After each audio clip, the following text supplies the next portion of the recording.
So I mentioned each of our four corner wheels are able to turn. We commanded each of those four wheels through 30-degree range of motion while monitoring motor performance and suspension angles.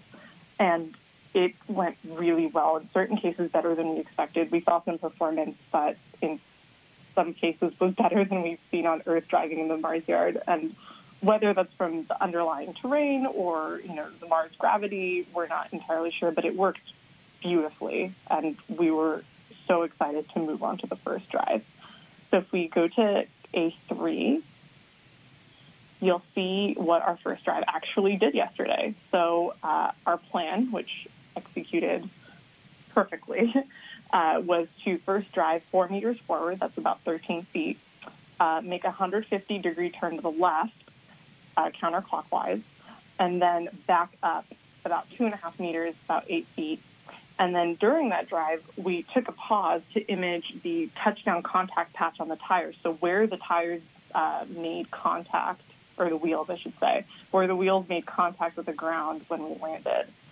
And also throughout the drive, we took some images from the nav cams and processed them on our VCE to kind of prove that software pipeline that feeds images into the VCE for perception and image processing.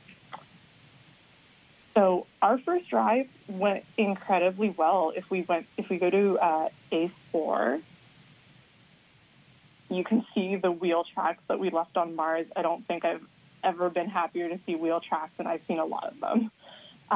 And this is just a huge milestone for the mission and the mobility team. Like, we've driven on Earth, but driving on Mars is really the ultimate goal. And just so many people I can't even count have worked towards this very moment for years. Whether they worked on designing and building the actuators, the newly redesigned wheels, the motor control system, writing this incredibly intricate mobility flight software, or spending days and nights in the test bed in the Mars yard, testing, debugging, and retesting the mobility system to make sure everything works together. Like, this is really what we've been working towards, and it's just amazing to see. I don't think the team could have been happier.